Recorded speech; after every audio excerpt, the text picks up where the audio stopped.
तो दोस्तों, आपको जानकर हैरानी होगी कि जितना चर्चा हमारे देश में रतन जी टाटा के निधन का नहीं हुआ था, उससे कहीं ज़्यादा चर्चा बाबा सिद्दीकी का मौत का हो रहा है। आज एक हफ्ता बीत चुका है, उसके बावजूद भी तमाम अलग अलग न्यूज़ चैनलों में बाबा सिद्दीकी के मौत का महिमा मंडन किया जा रहा है। आपको पता होगा कि बाबा सिद्दीकी बिहार के गोपालगंज का ही रहने वाला था। पहले वो कोलकाता जाता है, जहां उसका धंधा पानी नहीं चलता। उसके बाद वो अपना बोरिया बिस्तर समेट करके मुंबई चला जाता है, जहां उसकी मुलाकात कभी अंडरवर्ल्ड रहे डॉन दाऊद इब्राहिम से होती है।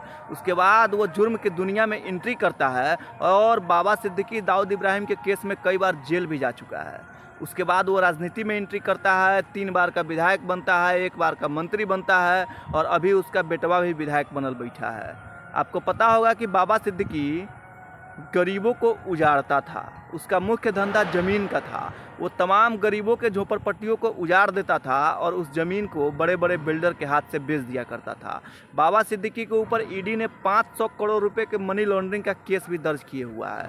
उसके ऊपर यह आरोप है कि काला धन, जो ब्लैक मनी का 500 करोड़ रुपया था, वो पैसा बाबा सिद्दीकी दुबई भेजा है। अब जरा सोचिए, जिसके पास 500 करोड़ रुपया दुबई भेजने के लिए होगा, उसके पास 5000 करोड़ रुपया तो ज़रूर होगा।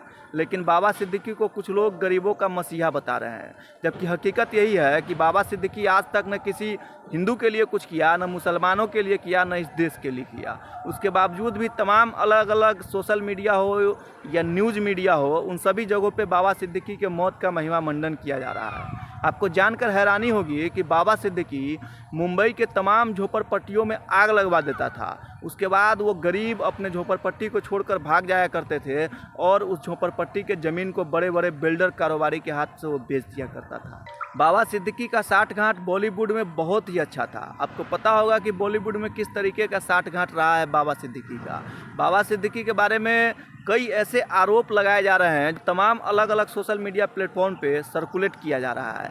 ये सभी जो जानकारियां हैं, ये सभी सोशल मीडिया प्लेटफॉर्म पे सर्कुलेट हो रहे हैं और कुछ लोग बाबा सिद्दीकी को गरीब का मसीहा बता रहा है, जबकि हकीकत यही है कि कभी अंडरवर्ल्ड रहे डॉन दाऊद इब्राहिम के साथ उसका कनेक्शन था और बाबा सिद्दीकी का मुख्य धंधा ज़मीन का है और हवाला के जरिए विदेश से पैसा का आदान प्रदान करना है। शायद इसीलिए बाबा सिद्दीकी की जब हत्या होती है तो मुंबई के स्लम एरिया में जितना भी झोपड़पट्टी होता है, उन सभी जगहों पे पटाखे बजाया जाता है। ये खबर सोशल मीडिया से ही सामने आई है, सिर्फ इसलिए कि बाबा सिद्दीकी तमाम उन गरीबों को उजाड़ देता था और उस ज़मीन को बड़े बड़े बिल्डरों के हाथ से बेच दिया जाता था। शायद इसी खुशी में तमाम झोपड़पट्टी के जो गरीब लोग थे, उसने बाबा सिद्दीकी की हत्या के बाद पटाखा बजाया, बम फोड़ा। तो भैया, बाबा सिद्दीकी की चर्चा हर जगह अभी भी की जा रही है। 1 हफ्ता हो चुका है, रतन टाटा जी के निधन से ज़्यादा चर्चा बाबा सिद्दीकी की हत्या का किया जा रहा है।